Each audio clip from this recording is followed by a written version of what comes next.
अब प्रसंग पर आते हैं कि ब्रह्मा विष्णु महेश भी सुखी नहीं। अब उधर से जब भगवान शंकर को पता लगा कि काल के हाथ में बुद्धि, उसने बुद्धि ऑन कर दी शंकर भगवान की, दिव्य दृष्टि से देखा और अपनी पत्नी से पूछा कि तू क्या सीता रूप बनाकर गई थी तू? तो उसने मना कर दिया कि नहीं, मैं नहीं गई भगवान, मैं नहीं गई। कि झूठ बोलती है तू झूठ बोलती है। इस बात से वो झिझक गई और चुप हो जाना ही उसका स्वीकृति मानी गई कि सचमुच इसने गलती की है। तो भगवान शंकर ने पार्वती जी से अपनी पत्नी के रूप में उससे व्यवहार करना बंद कर दिया, बातें करना भी बंद कर दी। एक तरफ मौन साध कर बैठा रहते थे, बहुत ही कम बोलने लगे और कहने लगा कि मैंने आपको एक वफादार माना था, आपके ऊपर मैं वो विश्वास करता था कि मेरी धर्मपत्नी कभी मेरे को डिसीव नहीं करेगी, धोखा नहीं दे सकती। और जब आप मुझे धोखा दे सकते हो तो फिर बाकी संसार से मुझे क्या लिंक रहा, क्या विश्वास रहा। और साफ कह दिया कि तू मेरी माँ का रूप धारण कर चुकी है, मेरी पत्नी रूप में नहीं स्वीकार्य हो सकती। जैसे श्री ब्रह्मा जी सबसे बड़े, विष्णु जी सेकंड नंबर के, शंकर भगवान तीसरे नंबर के, तो बड़े भाई की पत्नी माँ के तुल्य मानी जाती है। तो उसने कहा भगवान शंकर ने कि आपने मेरे बड़े भाई की पत्नी विष्णु की पत्नी का रूप बना लिया सीता, इसलिए आप आज के बाद मेरी पत्नी नहीं माँ के तुल्य हो। अब वो समझ गई कि इन्होंने जो फैसला ले लिया अटल होता है। 10 दिन 20 दिन महीना 6 महीने वर्ष इंतजार की, लेकिन रिजल्ट निल रहा। भगवान शंकर ने उनसे कोई बात नहीं की, हमेशा क्षुब्ध रहते थे। तो पार्वती, अब माँ लड़की को क्या होता है, जब ससुराल के अंदर दुख होता है तो अपने पीहर को जाने की सोचती है, उसका तीसरा विकल्प नहीं होता। तो पार्वती ने सोचा कुछ दिन अपने घर चली जाती हूँ, इनका दिमाग ठीक हो जाएगा। ये सोचकर पार्वती अपने पिता दक्ष के घर पर आ गई। और राजा दक्ष ने उस समय एक यज्ञ कर रखा था और एक नियम है ब्राह्मणों ने बना रखा था, ऋषियों ने, कि जब भी कोई यज्ञ करे तो अपनी सभी बेटियों को, संबंधियों को और उनके पतियों को, दामादों को आमंत्रित किया जाए और प्रतिदिन उनको आदर के साथ उनको प्रतिदिन दक्षिणा दी जाए जैसे ब्राह्मणों को देते हैं। तो ऐसा नियम था कि जितनी भी राजा दक्ष की अन्य बेटियां थी वो सभी आमंत्रित थी और उनके पति यानी दामाद भी आमंत्रित थे। सबके आसन उचित स्थान पर सबको बैठा रखा था। जितने समय तक यज्ञ का और सत्संग का प्रयोजन चलता था, 2-4 घंटे 10 घंटे, तो उस समय सभी अपने अपने आसन पर विराजमान रहते थे। और किसी भी कारण से कोई लड़की का पति नहीं आ सका तो उसका आसन लगाया जाता था, खाली छोड़ा जाता था और सबको जो भी दक्षिणा दी जाती थी उसका भी उसके ऊपर भाग प्रतिदिन रखा जाता था आसन पर।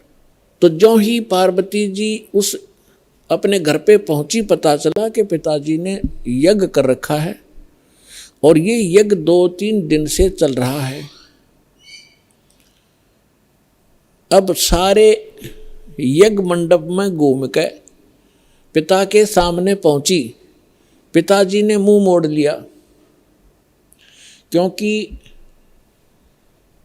पार्वती जी ने राजा दक्ष के मर्जी के विरुद्ध भगवान शंकर से विवाह किया था, जिस कारण से पिता अक्षुब्ध था। जब पिताजी ने ठीक से बात नहीं की, ये भी नहीं कहा कि आगी बेटी तो पार्वती महादुखी हुई, अपनी माँ के पास घर पे पहुंची। बेटी माँ को ही उलाने दिया करती है, माँ के सामने अपना दुख रोया करती है।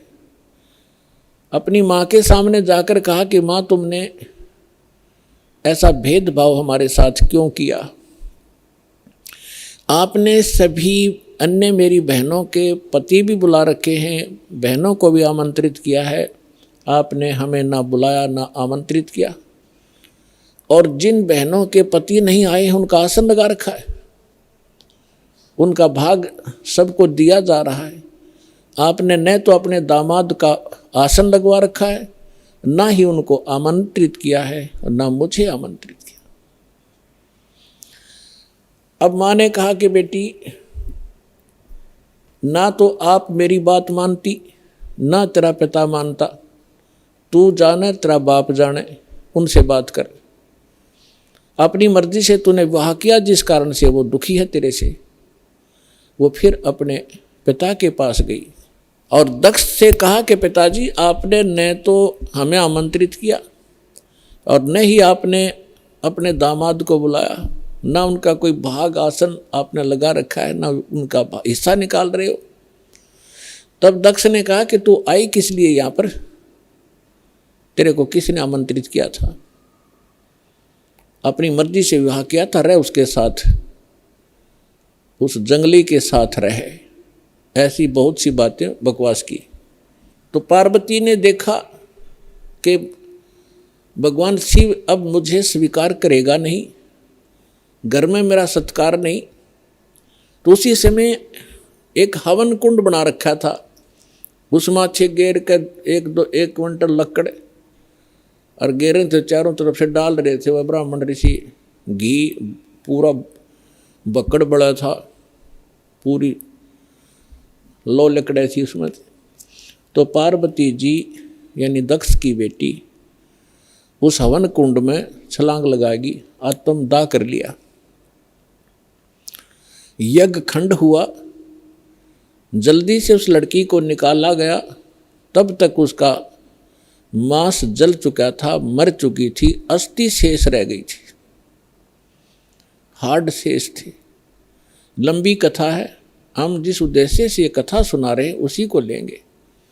भगवान शंकर को पता चला, अपने सभी अनुचरों को साथ लेकर वहाँ पहुँचे। उससे पहले उन्होंने भैरव को भेजा, उसने आकर के वहाँ, बहुत सी लंबी कहानी है। भगवान विष्णु भी विद्वान थे उस यज्ञ में, भगवान ब्रह्मा जी भी विद्वान थे। जब उनको पता चला कि भगवान शंकर अपनी सेना के साथ आ रहे हैं, तो ब्रह्मा जी तो पहले भाग गए, विष्णु जी भागने लगे। तब शंकर दक्ष ने कहा कि भगवान, मैंने आपकी ही सुरक्षा में ये यज्ञ किया था, आप भी मुझे आपत्ति में छोड़ कर जा रहे हो। तो भगवान विष्णु फिर रुक गए थे, उन्होंने लड़ाई की। लड़ाई में फिर वो काफ़ी परास्त हुए, शतब्द हो गए, फिर भाग गए वह वहाँ से छोड़कर। ये पुराण में वर्णन है, शिव पुराण में। कहने का भाव ये है कि भगवान शिव ने आकर के राजा दक्ष की गर्दन काट दी। अन्य के कहने से फिर उनको दोबारा जीवित किया गया, जैसे कोई बकरा लाकर उसके मुख पर लगा दिए। प्राण की कथा आपने खूब सुन रखी।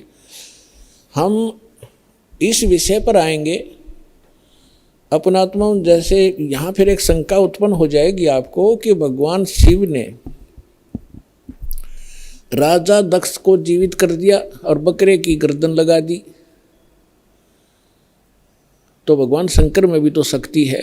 पुण्यात्माओं, जैसे धर्मदास जी ने एक बार आदरणीय धर्मदास साहिब जी ने भगवान कबीर परमेश्वर जी से यही प्रश्न किया था कि हे परमात्मा, आप कह रहे हो कि राम और श्री कृष्ण ये समर्थ भगवान नहीं है, यानी विष्णु और शंकर और ब्रह्मा जी। विष्णु जी के अवतार श्री कृष्ण जी आए हुए थे, उन्होंने राजा मोर ध्वज के घर पर एक लीला की थी, जाकर 2 साधु रूप बना के। और राजा मोर ध्वज ने अपने पुत्र ताम्र ध्वज को आरे से चीर दिया था, भगवान श्री कृष्ण जी ने उसको जीवित कर दिया था। आप ये कह रहे हो कि ये सक्षम नहीं है, ये बात मेरे गले उतरती नहीं। तब परमात्मा ने उदाहरण दिया था कि पुत्र बात सुन,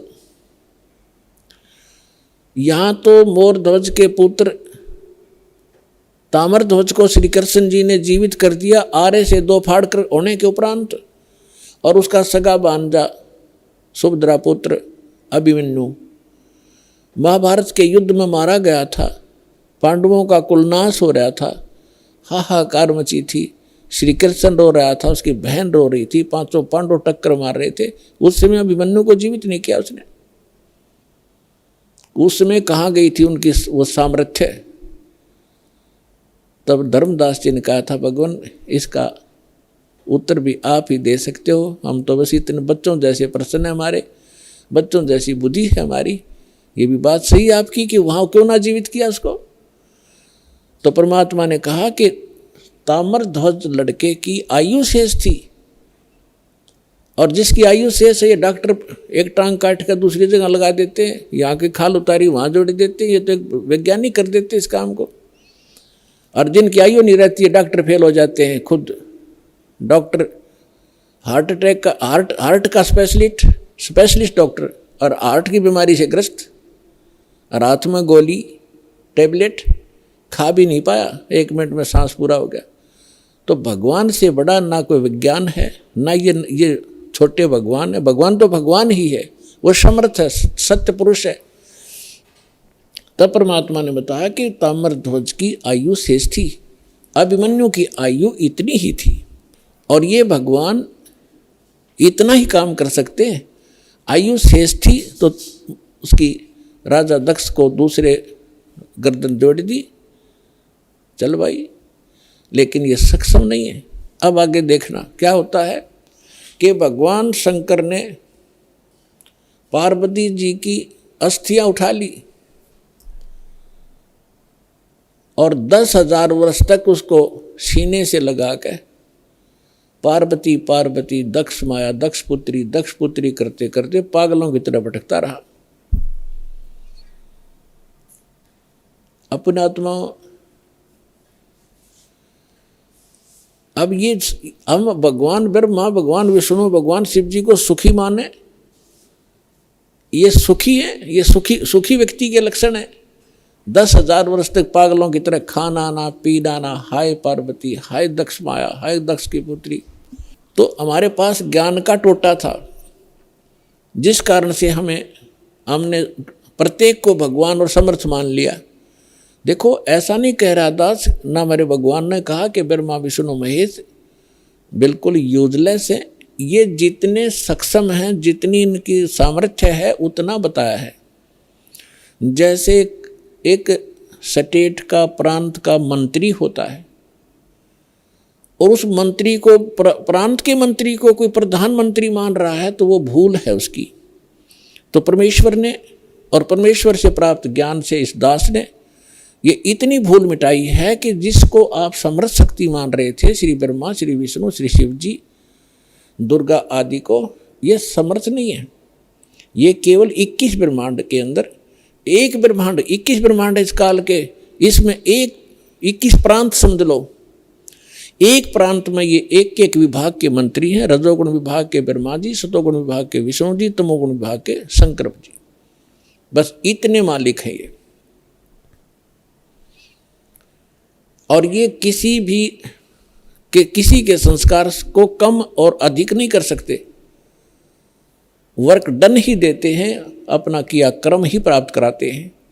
समर्थ परमात्मा परम अक्षर ब्रह्म सत्य पुरुष कबीर साहिब जी, ये हमारे प्रारब्ध के अंदर यानी हमारी किस्मत में लिखी हुई हमारे पाप कर्मों का नाश करके, और पाप कर्मों हमें सुखी कर देते हैं।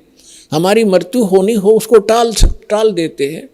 हमारा और भी कोई आपत्ति होनी है, कोई अक्षति होनी है, उसको भी वो जो पाप कर्म से होनी थी और पाप कर्म नाश हो गया, उस कर्म से ही तो हानि होनी थी, कर्म परमात्मा ने कैंसिल कर दिया तो सुख हुआ। तो ये केवल समर्थ परमात्मा ही कर सकते हैं। अब दास आज ये बता रहा था आपको कि परमात्मा ने हमें आकर के ये बताया है कि इस काल के लोक में और आप सुख खोज रहे हो, जिनको आप परमात्मा माना करते थे, थारे भगवान, आपके भगवान सुखी नहीं, कभी सपने में सुख नहीं हुआ उनको।